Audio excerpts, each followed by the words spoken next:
अस्सलाम वालेकुम दोस्तों, मेरा नाम अरसलान है और आप देख रहे हैं मेरा यूट्यूब चैनल अरसी प्रोडक्शन। आज की वीडियो बहुत ही अहम है जिसमें मैं आप लोगों को कतर की पुलिस और आर्मी के रिलेटेड और इसमें भर्ती के रिलेटेड थोड़ी सी बहुत ही अहम इंफॉर्मेशन देने जा रहा हूं। तो अगर आप लोग कतर की पुलिस या आर्मी या इस तरह की किसी भी फोर्स को ज्वाइन करना चाहते हैं तो ये स्पेशली वीडियो आप लोगों के लिए है, जिसमें मैं आप लोगों को बहुत ही अहम इंफॉर्मेशन देने जा रहा हूँ जो कि बहुत से लोगों को बिल्कुल भी मालूम नहीं है। तो वीडियो शुरू करने से पहले आप लोगों से एक रिक्वेस्ट है कि अगर आप लोगों ने मेरा चैनल सब्सक्राइब नहीं किया तो जल्दी से मेरा चैनल सब्सक्राइब कीजिए ताकि कतर की पुलिस और आर्मी के रिलेटेड या कतर की किसी भी बारे में इंफॉर्मेटिव वीडियो जो मैं बनाता हूँ आप लोगों के लिए आप लोगों को मिल सके और आप लोगों की हेल्प हो सके। बहुत से लोग मुझसे ये पूछते हैं कि अरसलान भाई, हम लोगों ने कतर की पुलिस और आर्मी या किसी भी फोर्स को ज्वाइन करना है तो हम लोग कैसे अप्लाई कर सकते हैं और इसके लिए कौन कौन से डॉक्यूमेंट्स की ज़रूरत है और क्या रिक्वायरमेंट है, हम लोग कैसे अप्लाई करें। तो मैंने इसके बारे में पहले ही डिटेल से वीडियोस बनाई हुई हैं, बल्कि पूरी एक प्लेलिस्ट बनाई हुई है जिसमें मैंने तकरीबन A to Z डिटेल से बताया हुआ है कि आप लोग कतर से किस तरह से पुलिस या आर्मी में अप्लाई कर सकते हैं और आप लोगों को कौन कौन से डॉक्यूमेंट्स की ज़रूरत है, क्या रिक्वायरमेंट है और पाकिस्तान से किस तरह से आप अपनी सिलेक्शन करवा सकते हैं कतर की पुलिस और आर्मी के लिए। तो अगर आप लोगों ने वो प्लेलिस्ट नहीं देखी तो उस प्लेलिस्ट का मैं लिंक डिस्क्रिप्शन में दे दूंगा ताकि आप लोग वो वीडियोस देखो। वो डिटेल से मैंने बनाई हुई हैं आप लोगों के लिए ताकि आप लोगों को अच्छे से समझ में आए और आप लोगों की हेल्प हो सके। जो लोग कतर की पुलिस या आर्मी को ज्वाइन करना चाहते हैं उसके बारे में तो मैंने डिटेल से वीडियोस बनाई हुई हैं कि आप लोगों को कौन कौन से डॉक्यूमेंट्स रिक्वायरमेंट क्या है और आप लोग कैसे अप्लाई कर सकते हैं। लेकिन जो लोग पाकिस्तान से अप्लाई करना चाहते हैं उन लोगों के लिए रिक्वायरमेंट थोड़ी सी मुख्तलिफ है और जो कि मैंने इस बारे में वीडियो नहीं बनाई हुई थी और बहुत सी मुझे रिक्वेस्ट आई थी। बहुत से भाइयों ने बोला था कि भाई अरसलान भाई, हम लोग पाकिस्तान से अप्लाई करना चाह रहे हैं तो इसकी क्या रिक्वायरमेंट्स है और हम लोग किस पोस्ट के लिए भर्ती हो रहे हैं। तो उसके बारे में मैं अभी वीडियो बनाने जा रहा हूं और आप लोगों को डिटेल से समझाऊंगा, स्पेशली उन लोगों के लिए जो लोग पाकिस्तान से भर्ती होकर आना चाहते हैं। सबसे पहले मैं आप लोगों को ये बताता हूं कि अगर आप लोग पाकिस्तान से भर्ती होकर आना चाहते हैं कतर की पुलिस या आर्मी में तो उसकी रिक्वायरमेंट्स थोड़ी सी अलग हैं, बहुत ज़्यादा अलग हैं। अगर आप लोगों की तालीम की बात की जाए तो कम से कम इंटरमीडिएट या 12 क्लास से आप लोगों की होनी चाहिए और अगर एज की बात करें तो वो हर दफ़ा मुख्तलिफ रिक्वायरमेंट होती है। कभी वो मैक्सिमम 24 साल मांगते हैं, कभी मैक्सिमम 26 साल मांगते हैं, तो आप लोगों की एज इससे ज़्यादा नहीं होनी चाहिए। और अगर हाइट की बात करें तो पाकिस्तान से अगर हाइट रिक्वायर करते हैं तो मिनिमम 5.11 या 6 फीट या इससे ज़्यादा की रिक्वायरमेंट करते हैं। लेकिन अभी जितनी भी रिक्वायरमेंट हाइट की हो रही है वो 6 फीट और इससे ज़्यादा की है। और अगर आप लोगों की एज 26 साल या इससे नीचे और हाइट 6 फीट या इससे ऊपर की है और एजुकेशन इंटरमीडिएट तक है तो आप लोग एलिजिबल हैं कतर की पुलिस और आर्मी को ज्वाइन करने के लिए, तो आप लोग पाकिस्तान से अप्लाई कर सकते हैं। एक बहुत ही अहम पॉइंट जो कि मैं आप लोगों को बताना भूल गया,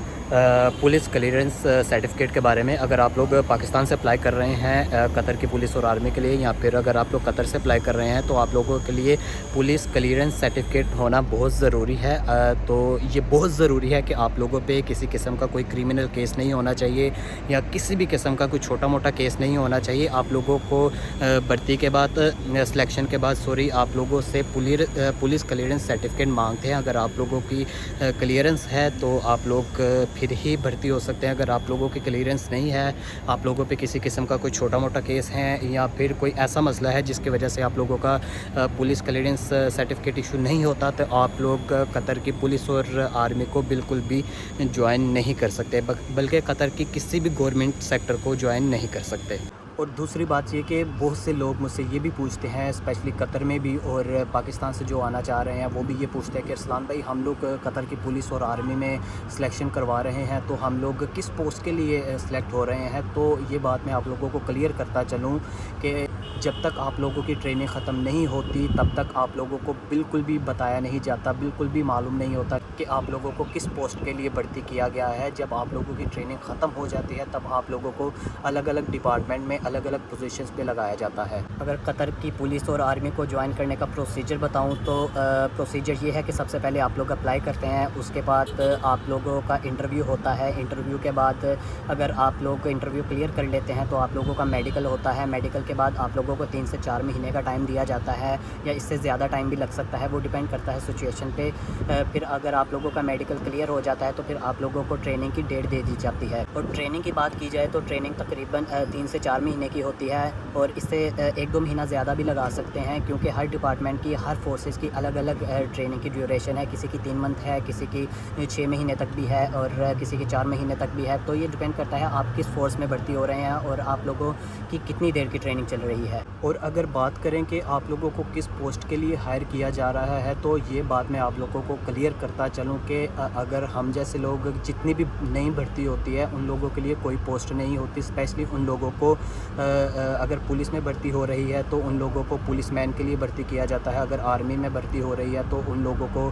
سولجر کے لیے بھرتی کیا جاتا ہے۔ کوئی اسپیشل پوسٹ کے لیے بھرتی نہیں کیا جاتا کہ آپ لوگوں کو آفیسر کی پوسٹ کے لیے بھرتی کیا جائے، یا پھر آپ لوگوں کو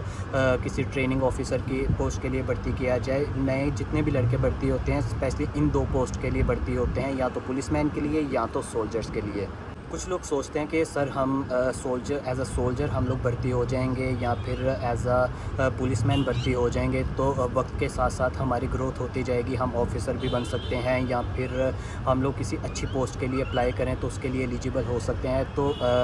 ایسا بالکل بھی نہیں ہے۔ اگر آپ لوگوں کو جس پوسٹ کے لیے ہائر کیا جائے گا، جس پوسٹ کے لیے سلیکٹ کیا جائے گا، آپ لوگ پوری زندگی بھی ادھر لگے رہیں گے تو آپ لوگ کسی اچھی پوسٹ کے لیے اپلائی نہیں کر سکتے، اس کے لیے آپ لوگ بالکل بھی ایلیجیبل نہیں ہوں گے، کیونکہ قطر کی گورنمنٹ پاکستانی، سوڈانی اور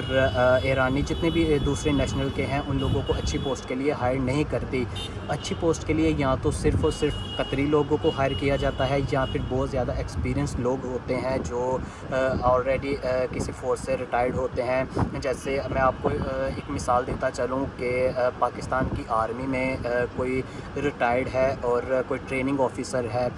کافی ایکسپیرینسڈ ہے، تو اس بندے کو کسی اچھی پوسٹ کے لیے ہائر کیا جائے گا، کسی نئے بندے کو اس پوسٹ کے لیے ہائر بالکل بھی نہیں کیا جائے گا۔ میں بھی آپ لوگوں کے سامنے ایک رینک سٹرکچر بتاتا ہوں جس سے آپ لوگوں کو تھوڑی سمجھنے میں آسانی ہوگی۔ یہ دیکھیے، جیسا آپ لوگ میری اسکرین پر دیکھ سکتے ہیں کہ جیسے 1 سٹار ہے، 2 سٹار ہے، 3 سٹار ہے، اور اس سے اوپر کے عہدے ہیں جیسے جنرل، کرنل، اور اس طرح کے کئی مزید بہت زیادہ اوپر کے عہدے ہیں جس کے لیے ہم لوگ تو بالکل بھی ایلیجیبل نہیں ہیں نا۔ پوری زندگی بھی اگر ہم لوگ کسی فورس میں گزار دیں تو ہم لوگ اس پوسٹ تک نہیں پہنچ سکتے، کیونکہ یہ پوسٹ کے لیے ہم لوگوں کو بالکل بھی ہائر نہیں کیا جاتا، اور نہ ہی ہم لوگوں کو ایسی پوسٹ دی جاتی ہیں۔ یہ پوسٹ اگر دی جاتی ہیں تو اسپیشلی قطریوں کو دی جاتی ہے، یا قطر کے اپنے نیشنلز کو دی جاتی ہیں، یا پھر جیسا میں نے پہلے بتایا کہ بہت زیادہ ایکسپیرینس لوگ ہوں گے، جیسے پاکستان کی فورس، آرمی یا SSG کمانڈو، یا کسی بھی فورس سے ریٹائرڈ آفیسر ہے، کوئی ٹریننگ آفیسر ہے تو اس کو 1 سٹار کا آفیسر بنا دیا جائے گا۔ اگر کوئی ڈرل انسٹرکٹر ہے تو اس کو ٹریننگ آفیسر بنا دیا جائے گا، یا کوئی شوٹنگ رینج کے لیے یا شوٹنگ آفیسر ہے، یا پھر بہت اچھے بریگیڈیئر کی پوسٹ پہ اگر تھا، کوئی ریٹائرڈ ہو چکا ہوا ہے تو اس کو کسی اچھی سے اچھی پوسٹ کے لیے ہائر کیا جائے گا۔ لیکن جتنی بھی نئی بھرتی ہوتی ہے ان لوگوں کو ان میں سے کسی بھی پوسٹ کے لیے ہائر نہیں کیا جاتا۔ تو یہ تھی ایک چھوٹی سی انفارمیٹیو ویڈیو جو میں نے آپ لوگوں کے لیے بنائی ہے، تو امید کرتا ہوں آپ لوگوں کو تھوڑی سی انفارمیشن ملی ہوگی۔ اپنی طرف سے تو میں نے پوری کوشش کی کہ آپ لوگوں کو زیادہ سے زیادہ انفارمیشن دے سکوں، لیکن پھر بھی اگر میں آپ لوگوں کو کچھ انفارمیشن نہیں دے سکا تو آپ لوگوں کے ذہن میں کوئی سوال ہے قطر کی پولیس اور آرمی کے ریلیٹڈ، چاہے وہ آپ لوگ قطر میں ہیں، چاہے آپ لوگ پاکستان سے آنا چاہ رہے ہیں، تو آپ لوگ مجھ سے کانٹیکٹ کر سکتے ہیں۔ مجھے انسٹاگرام پہ کانٹیکٹ کر سکتے ہیں، فیس بک پہ کانٹیکٹ کر سکتے ہیں، یا پھر آپ لوگ کمنٹ سیکشن میں مجھ سے پوچھ سکتے ہیں۔ انشاءاللہ میں آپ لوگوں کو ہر سوال کا جواب دوں گا اور آپ لوگوں کا مائنڈ سیٹ کلیئر کرنے کی پوری کوشش کروں گا۔ ابھی کے لیے مجھے دیجیے اجازت، انشاءاللہ ملتے ہیں اگلی ویڈیو میں۔ اللہ حافظ۔